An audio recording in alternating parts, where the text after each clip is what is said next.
I'm living in exciting times. Exciting because spring is finally here. I've been waiting and planning and dreaming for the last 6 months, probably more, about what I'm going to do with my garden this year. I'm calling this the Frugal Gardener's Summer of Redemption.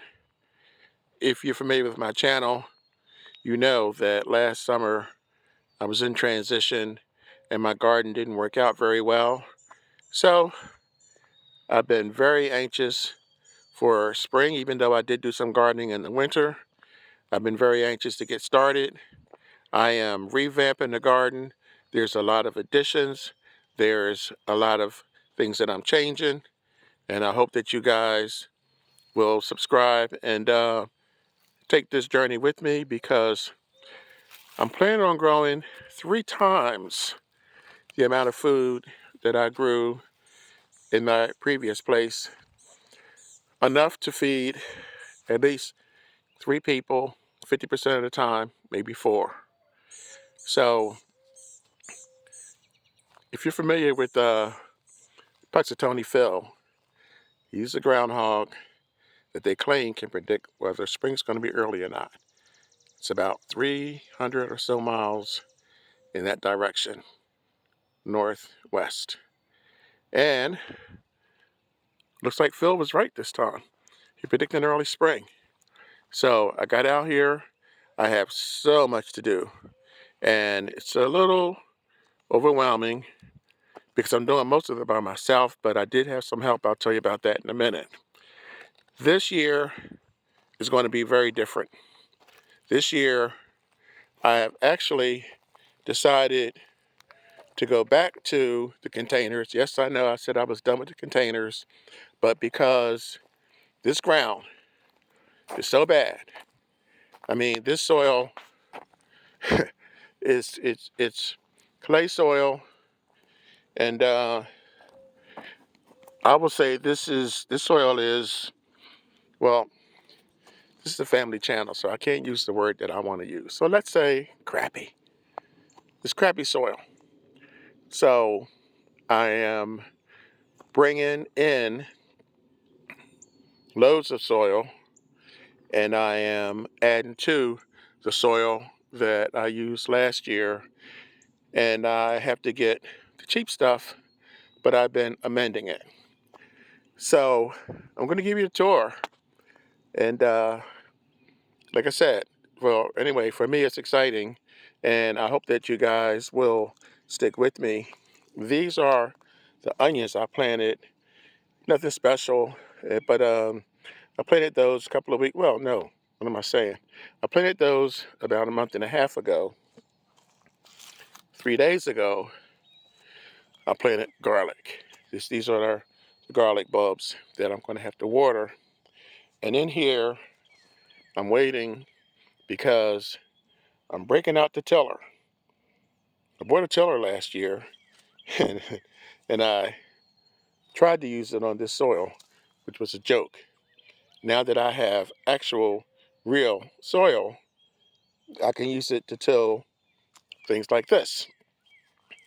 This is a area that I grew. I grew Russian red kale in this area here. You can tell the difference between this soil and this soil. So all this has to be tilled. All of this has got to go. And that netting is probably trash. I can see where it's ripped. I got soil here ready to go. And that soil is going to go in here. I said I would tell you the story of the soil. Easter weekend, the frugal son-in-law and the frugal daughter came, and boy, it was a game changer for me. We made 2 trips. These are 40-pound bags, and we brought in 60 bags. So do the math.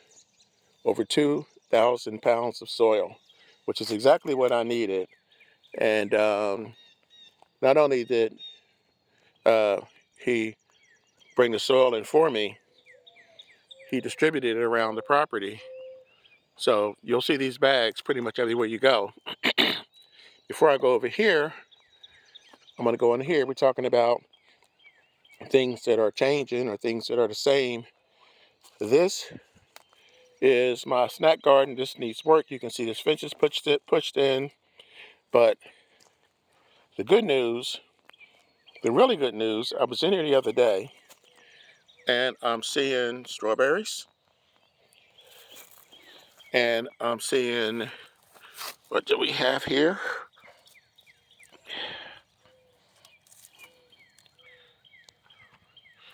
I'm seeing grapes, more strawberries, and down here somewhere are blueberries. Yeah, down in here. All this from last year, and it's just starting to come up. So I'm expecting this is going to be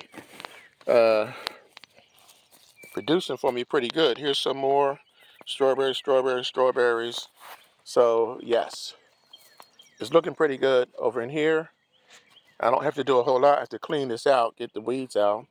But other than that, that's off and running. This area here, I've been working on, and this is going to be something new, something different. This is dinosaur kale left over from last year, but what I'm growing in here is bok choy, which I haven't grown before. So if you haven't checked out my video of grow something different this summer, then that's one of the things that's on here. This, I call this my giant bucket. I've also been working on this. I've added crushed eggshells. I've added coffee grounds. Just a lot of different nutrients that I've had around the house because I'm going to plant tomatoes in here. I know everything I plant. This is one mistake that I made last year. I underestimated how much of a nuisance the deer are. So I'm going to cover this, which is the reason why you see all these around here, because the deer will just come and have a field day. So moving on. This is lettuce from last year. This is all going to be ripped out. This is also going to be used, going to be tilled rather. I'm going to take this out. Tiller was supposed to come out today, but I have things to do. I'm a little behind. So the tiller is probably going to make an appearance tomorrow. This is, excuse me, either a walnut tree or a chestnut tree. What happened is during the move, we transferred these. The frugal son planted these, and there was a label on them. And as you can see, the label's not here anymore. So there's 3 trees that are planted, hopefully far enough apart so that they will not end up growing into each other. This is the second one. There's a third one somewhere out there. So we'll see in due time what's going on with those. This is my nephew's patch. I've also been working on this. I think he's going to grow lettuce here because he likes salads. And probably, I know he's growing tomatoes, but that's going to be somewhere else. This is not suitable for growing potatoes. And over here, you guys, again, if you're new, this is the raised bed that the entire family pretty much got involved in. I designed this. This is 6 feet wide, 8 feet long. And I'm going to rip all this out. This was purple cabbage and some carrots. Well, there were a lot of carrots in here. But you can see where this is seeing better days. And that's what it's all about. Getting out here, getting all this stuff up, getting the tiller going. I'm going to till all this soil. Then I'm going to add these 5 bags here. I'm thinking about maybe 4 bags, depends, 4 or 5. But I'm going to add those bags in. I'm not going to put carrots in this year. This year, I'm going to put potatoes. I have yellow potatoes, which are similar to Yukon Golds. I have potatoes left over that the frugal son-in-law brought last fall. They're going in here. They have eyes on them. They're ready to go. And something I tried to grow last year called Kenneback. So disappointing. At any rate, that's what's going to happen. And going back this way, because there's still more to go. This is the water that I've been saving. I should have covered this so keep the debris out, but this is what I'll use to water what's going on up at the upper level. So now we're going to go down to the lower level. I put some bricks here. I moved all this soil and put bricks here because it's on an incline and it shifted more than I wanted it to shift. So hopefully that will do the trick. So going back over this way, I have a couple of small gardens. Well, not gardens, small garden beds. And I'm going to expand on those. Let's start with this one over here. This I grew spinach in. You can still see some of the spinach is trying to come back. So this is not very, this is maybe 4 feet, maybe not even that. So I'm going to rip this out. This is going to be tilled. And let's talk about something new. This is hugelkultur. Hugelkultur. I know I'm butchering the name, but this is when you use sticks, branches, leaves, wood chips, pretty much anything that's laying around that's from nature, from your property. And I was speaking to the frugal son-in-law over the Thanksgiving holidays, and he came out here, and he was out here for a long time, and I realized that he built this for me. And I really appreciate it because what happens now is this is going to sink down. By this time next year, this will probably be half the size that it is now. But this is new, and this is great because I can plant sweet potatoes in here. Yes, I'm going to have to, again, keep the critters out, but this thing is massive.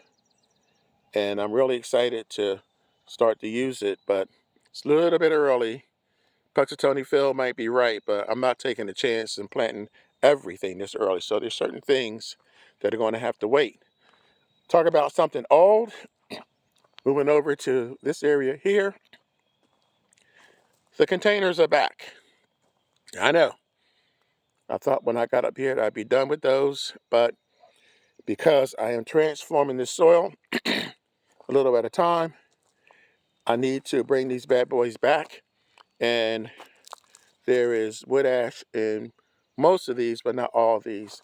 Now this end are cherry trees coming up here, here, and here. Well, this isn't coming up yet. It concerns me a little bit.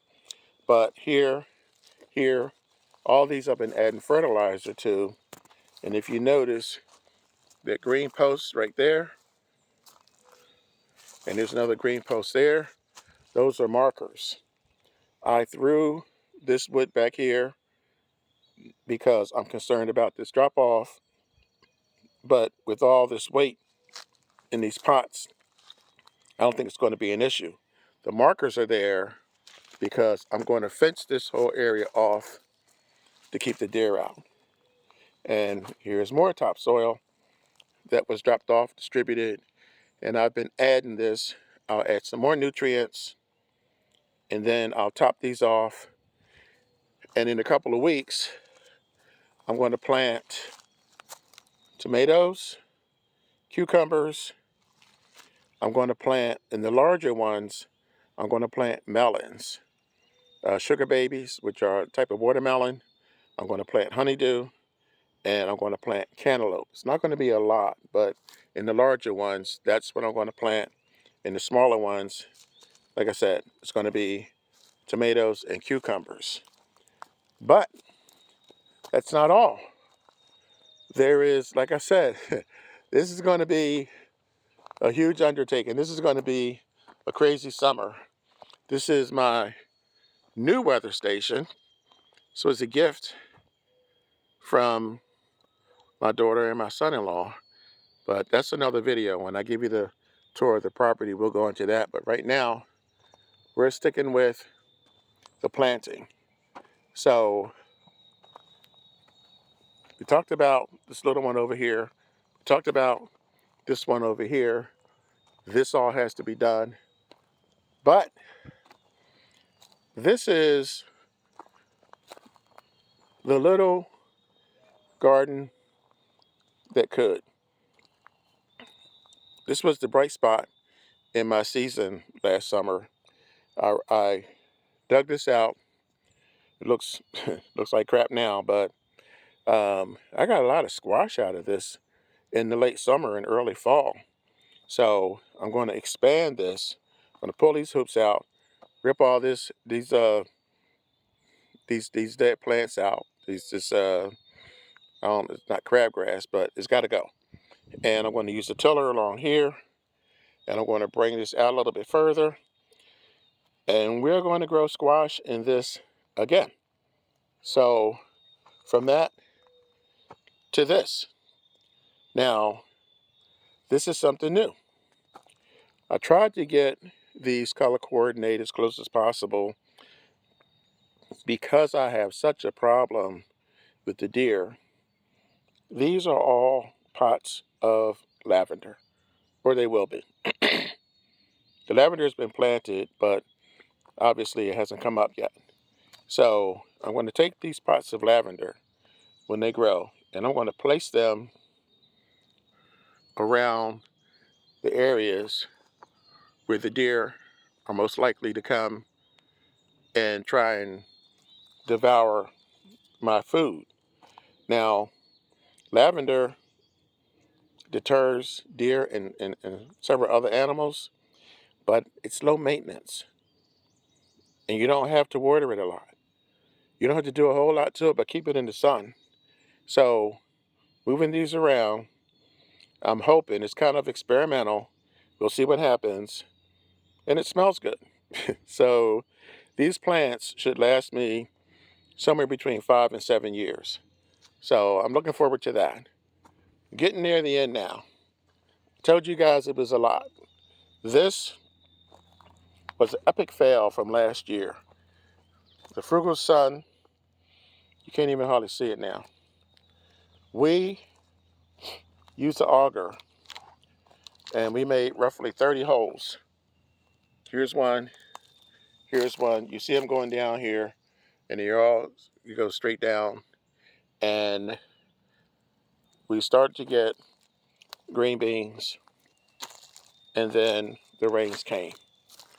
And this started coming down. There was no grass at the time, and all these got filled in. And what the rain didn't kill, the deer ate. So that's why I said in the beginning of this video, there were going to be some changes made. This is going to be used at some point because I can see where the holes are, but right now I'm going to go with what works. I got a bunch of stuff going on over here. This is kind of a staging area, and these are a couple of the trees that I had last year. Banana tree, there's olive tree, there's a couple other trees. I have some starters going on up in the steps. These are the posts that I'm going to be using. These are 4 feet tall. I think there's 30 of them, might be more. I had to double check that. And this is a work in progress. So, moving down towards the end, what you have here The crates are back. Yes, my famous milk crates. And in here, I have to take care of this one. But in these crates, these 15 crates are all going to be green beans. 15 crates of green beans. And I'm going to use these hoops to cover it with this. I wanted it near the house deliberately because the deer don't like coming this close to the house. They have, but they don't like to, so it's rare. So at the end of my crate wall is also something new. Not the containers. The containers, again, have been brought back, but I am growing black eyed peas, and I'm growing greater northern beans this year. These posts are here for a reason. I'm going to build a trellis. It's going to go, I'm going to have a bar going here, one going here, maybe a third one going to the top, but that is what is going to hold the beans. Obviously, I have to fill in here and here and get this trellis up. I don't know, a couple of weeks from now, you'll see another video when I do another garden tour, and this will be functional. This will be up and running. Last but not least, this was a green pepper plant that I thought was going to survive the winter. It didn't. I'm going to grow more peppers in this, and these are Black Mission figs, which the jury's out on these. I should not have kept them in these bags all winter because the cold just penetrates right through them. So we'll wait and see what happens to those. But it's on. I mean, certain things I've planted already. I've planted the garlic, I planted the onions. I planted beans in here because I feel confident that it's mid-April. We're in zone 7. It's been in the low 80s for the last couple of days. It's ridiculous. It's not supposed to be this hot this soon, but it is. So I'm going to take advantage of it. And if the temperature does drop, I have the frost cloth handy. And if it gets really cold, I do have the greenhouse material that I can put over top of this. But right now, it's looking good. It's a lot of work. There's a lot still I have to do, but like I said, the frugal son-in-law and the frugal daughter, they came through with over 2,000 pounds of soil, and that gave me a huge leg up. That is going to make a huge difference because it put me in a position where I could leapfrog into adding the nutrients to the soil and starting these new projects like this here, and even adding one or two uh, items that I had not thought about planting. So that's it, and that's where we are right now. I wanted you to see this in its raw state because the next time you see this, it's going to look different. You're going to see, hopefully, a lot of food come out of this garden this summer. Fingers crossed, say a prayer for me, and please subscribe. And like I said before, pass this video on, send it to your friends, and I appreciate it because every view counts. And if you hit the thumbs up or hit the bell for notification, all that is helpful. I will be here all summer. There's a lot going on. I hope you stick with me. And remember what I always tell you. When you grow your own food, you'll always know where it comes from. I'll catch you guys in a couple of days with a new video. Enjoy your day.